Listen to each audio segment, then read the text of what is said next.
Gracias. Bueno, yo quería comenzar eh, el tema con una pequeña ilustración. Generalmente nos gusta recibir regalos, ¿cierto? Y a mí personalmente, por ejemplo, me gustan mucho los lápices.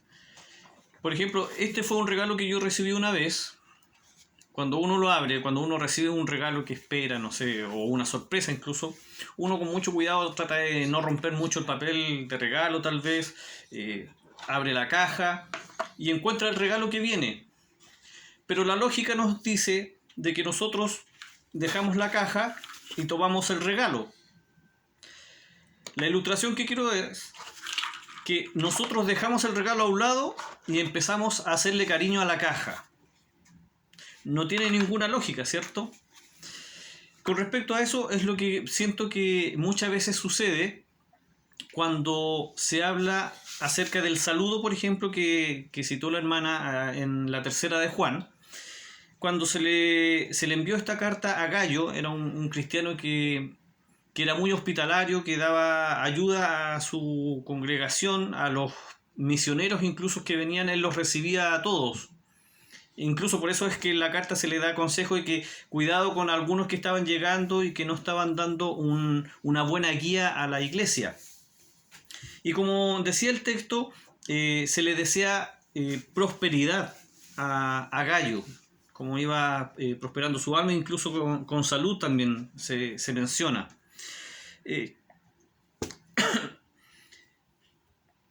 La prosperidad, según la definición, dice que suele asociarse a la riqueza económica y a la abundancia.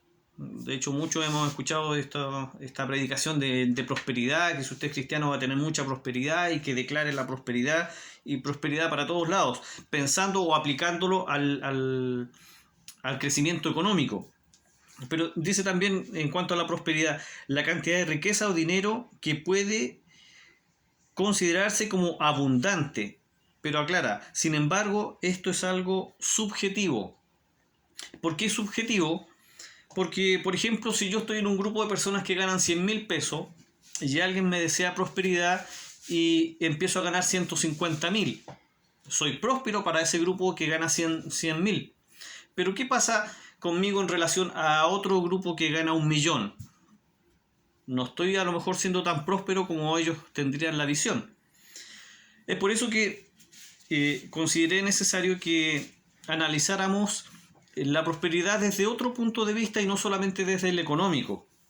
Según cierta definición dice, de acuerdo a la Biblia, que la prosperidad se refiere a las bendiciones recibidas de Dios para nuestras vidas y trascienden incluso nuestra existencia misma. En este sentido, podemos ver de que la prosperidad no solamente se reduce a algo tan pequeño como los bienes materiales. Si bien es cierto, dentro del marco que podríamos considerar prosperidad, nosotros como cristianos podemos también ver una prosperidad mucho mayor, incluso cuando tenemos necesidades. Por ejemplo, si vemos en el Evangelio de Juan, vamos a ver algunos textos que nos mencionan cierta medida de prosperidad que también nosotros podemos esperar. En el Evangelio de Juan, en el capítulo 10,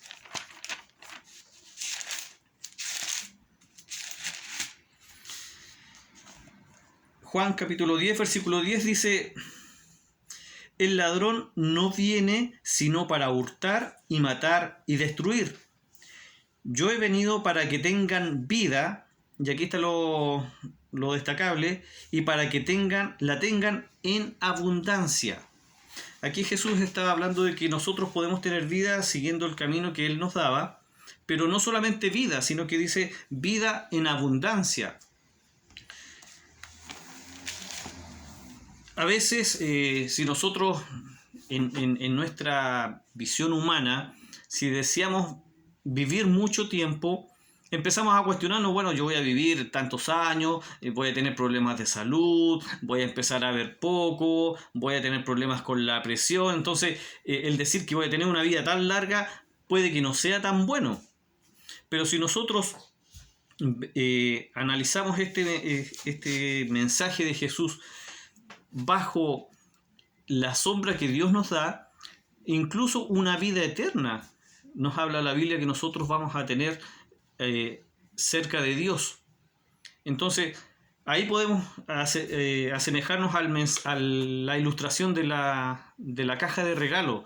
Nosotros no nos estamos quedando con el envoltorio, sino que estamos tomando algo mucho más importante, que es la vida que Dios nos da, que Dios nos promete y que Dios nos ha preparado.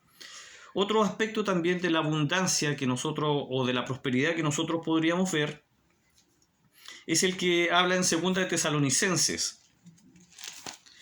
2 de Tesalonicenses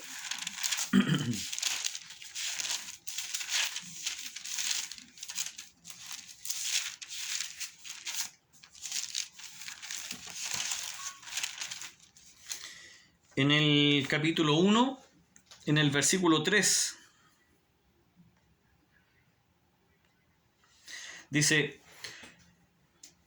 debemos siempre dar gracias a Dios por vosotros, hermanos, como es digno, por cuanto vuestra fe va creciendo, y el amor de todos y cada uno de vosotros abunda para con los demás. Aquí podemos destacar, por ejemplo, que la fe también puede ser algo que va creciendo. E incluso también menciona el amor en abundancia. Muchas veces nosotros, cuando podemos estar pidiendo a Dios prosperidad, podemos estar pidiendo también la prosperidad del amor, la prosperidad en el amor, pero también en nuestra fe. ¿Cómo nos afecta a nosotros tener una fe grande? Nos afecta en cómo vemos la vida, en cómo enfrentamos los problemas, en cómo recibimos también la respuesta a nuestras oraciones. Cuando tenemos una fe firme en Dios, es totalmente distinta a cuando tenemos dependencia a lo mejor de los bienes económicos. El abundar o el prosperar en nuestra fe nos va a llevar también a tener una mejor vida de acuerdo a lo que Dios quiere para cada uno de nosotros. También hay otra faceta de la prosperidad que nosotros podríamos tener en cuenta, y es la que dice Timoteo, en el saludo que se le da a Timoteo, en la primera carta, en 1 Timoteo 1:14. Dice: pero la gracia de nuestro Señor fue más abundante con la fe y el amor que es en Cristo Jesús. Aquí está hablando acerca de la gracia abundante. También cuando se predica en algunas partes acerca de la prosperidad, no se considera la gracia de Dios. ¿Cómo nosotros recibimos esta gracia y qué significa recibir la gracia de Dios? Según algunos pasajes que estuve investigando, por ejemplo, gracia viene de charis, que es una palabra griega que dice que es el favor, la bendición y la bondad. Si nosotros a eso le agregamos que es la gracia de Dios, vamos a tener el favor de Dios, la bendición de Dios y la bondad de Dios. ¿Ha escuchado usted seguramente todos hemos escuchado el refrán que dice: más vale tener amigos que tener plata, ¿cierto? Precisamente en este caso es muchísimo mejor tener la gracia, la prosperidad en la gracia que Dios nos da, que depender de bienes materiales. De esa forma nosotros vamos a estar recibiendo la guía, la ayuda, la protección de Dios, porque Él es nuestro amigo, nuestro Padre. Pero también eso se va a reflejar en nosotros como seguidores de Él, como cuerpo, como familia, como hermanos. Vamos a estar demostrando y reflejando la gracia que Dios nos da a cada uno de nosotros. Como se estaba orando, por ejemplo, mencionaba la hermana Zenaida, en cuanto a las necesidades que hay en este tiempo que estamos viviendo, hermanos sin trabajo, hermanos con reducción de sueldo, tal vez con enfermedad. Ahí nosotros tenemos que estar reflejando la gracia que Dios nos da hacia nuestros hermanos. E incluso de las iglesias que se les dio el mensaje en Apocalipsis, hay una que solamente recibió halagos, por decirlo así, o o un bien hecho, que es la congregación de Esmirna. Y aquí hay algo que quiero destacar, que estuve leyendo mucho en cuanto a esto, y es lo que se le dijo a la congregación de Esmirna cuando se dio el mensaje a las 7 congregaciones. En Apocalipsis,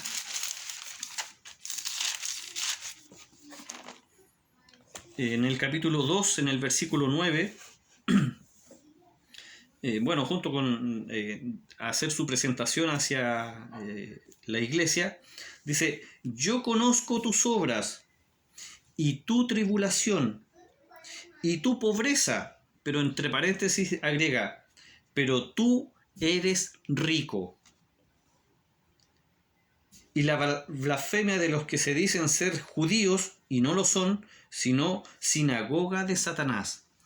Aquí podríamos decir que hay como una discordancia que dice que son pobres pero a la vez son ricos.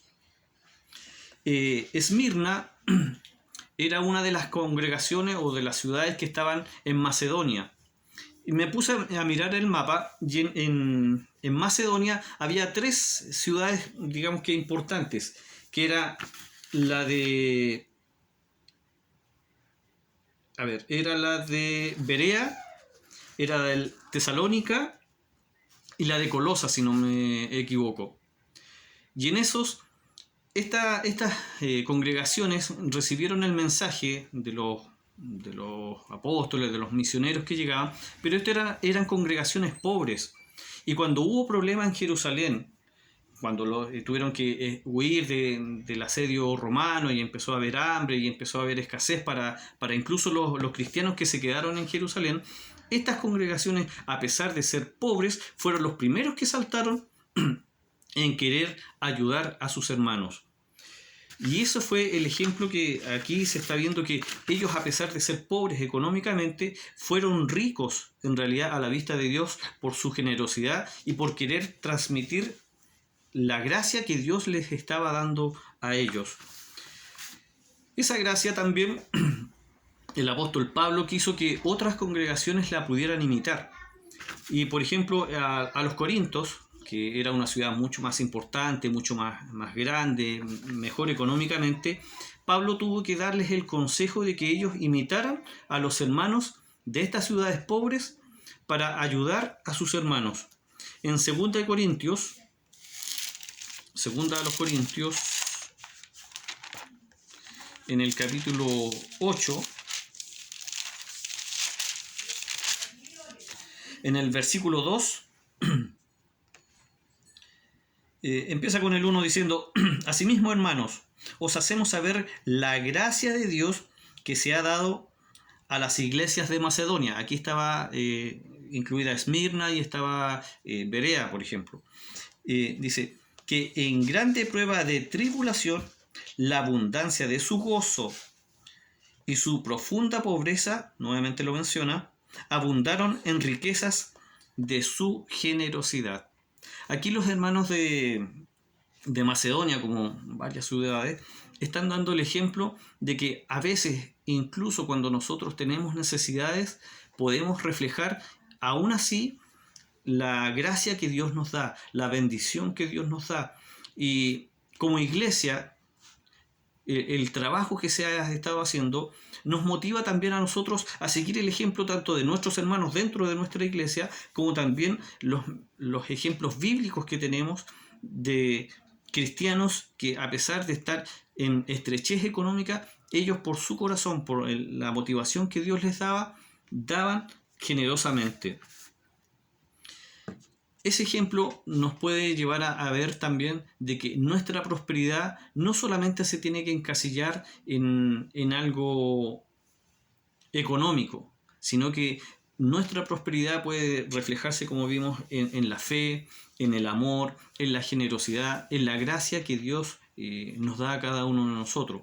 Muchas veces hemos mencionado, por ejemplo, el demostrar, por ejemplo, la preocupación hacia nuestros hermanos, un llamado, un mensaje, pensar en cómo están, orar por ellos. En la semana se han mandado mensajes súper difíciles de hermanos que están pasando pruebas, asalto, enfermedades, Y ahí nosotros también podemos estar reflejando nuestra prosperidad hacia ellos.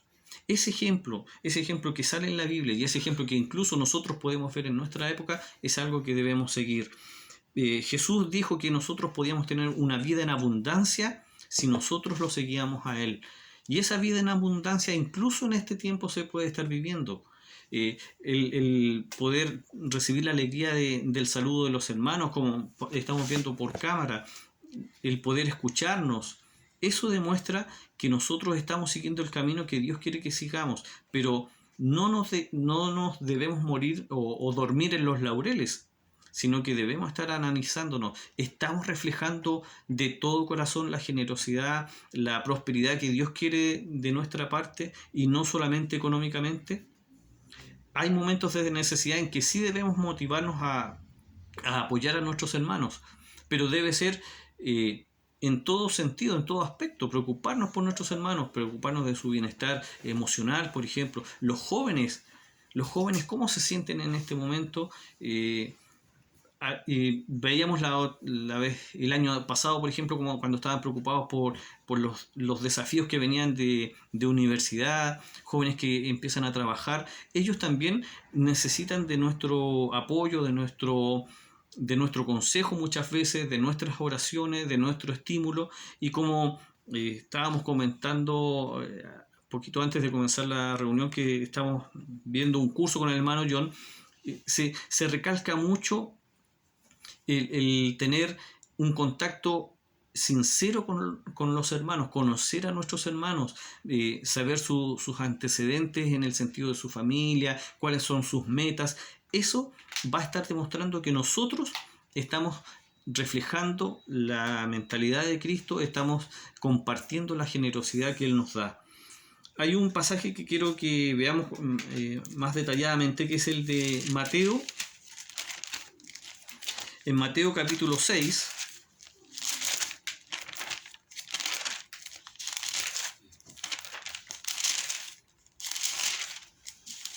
Mateo 6, 19 y 20.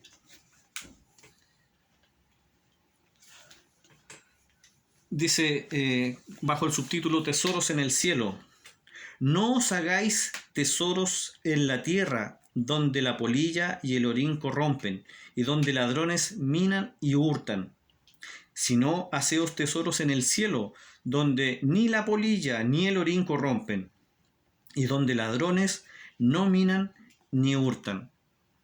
Y el 21 agrega: porque donde está vuestro tesoro, allí estará también vuestro corazón. ¿Dónde estamos depositando nuestro corazón?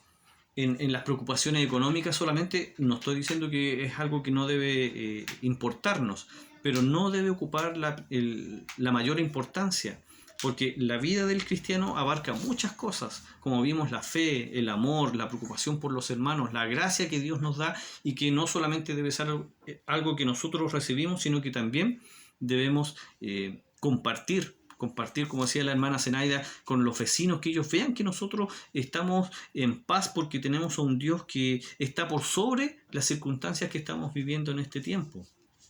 En esa forma nosotros vamos a estar demostrando una prosperidad, no solamente preocuparnos económicamente, que es importante, vuelvo a recalcar, pero la principal prosperidad que nosotros debemos buscar es la prosperidad espiritual, donde Dios nos mueve en el corazón a ver más allá de lo que está pasando en este momento y poder ver de que Él tiene un propósito y tiene un futuro para nosotros mucho mejor que el que podamos conseguir nosotros por nuestras fuerzas. Que nuestros tesoros entonces sea la vida abundante incluso en el servicio de Dios, que sea una fe grande, como dijo Jesús, que pueda mover hasta montañas, la gracia de Dios o la bondad, la voluntad de Dios hacia nosotros, el amor que podemos nosotros demostrar entre nosotros como hermanos, como a la comunidad, fuera de la iglesia también, no solamente encerrarnos en nuestra comunidad de fe, sino que transmitir esta prosperidad a muchas personas que están necesitando en este momento, que ven las noticias y ven que hay gente que se está muriendo, hay gente que pierde sus trabajos y ellos no tienen ninguna ayuda, ninguna visión mejor que la que se ve en las noticias. Sin embargo, nosotros podemos transmitir esa prosperidad que pueden tener los siervos de Dios. La generosidad que Dios también nos ha motivado a tener, que se demuestre también no solamente en las cosas económicas, incluso a veces pecamos por entregar una generosidad de lo que nos sobra. Pero sin embargo, la Biblia nos da el ejemplo de que hermanos en su necesidad fueron ricos en su generosidad. Quiero terminar invitándolos a leer un texto que es el de Primera de Timoteo. Primera de Timoteo en el capítulo 1.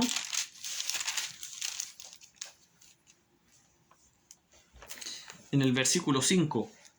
Dice: pues el propósito de este mandamiento es el amor nacido de corazón limpio y de buena conciencia y de fe no fingida. Nosotros lo que estamos haciendo que sea de un corazón limpio, de una fe que es genuina, que nosotros estamos dependiendo de Dios y que todo lo que hacemos, incluso en ayudar a nuestros hermanos, es para reflejar lo que Dios está haciendo en nuestras vidas. Les deseo eso, hermano, que podamos tener la confianza, que podamos crecer, que seamos prosperados en todo sentido, económica, en fe, en amor, en paz, en todo, incluso en los frutos que el Espíritu nos da, que todo en eso sea una prosperidad para nuestras vidas y que eso nosotros podamos transmitirlo a otras personas. Eso era lo que quería compartir con ustedes, hermanos. Les deseo que Dios los bendiga. Amén.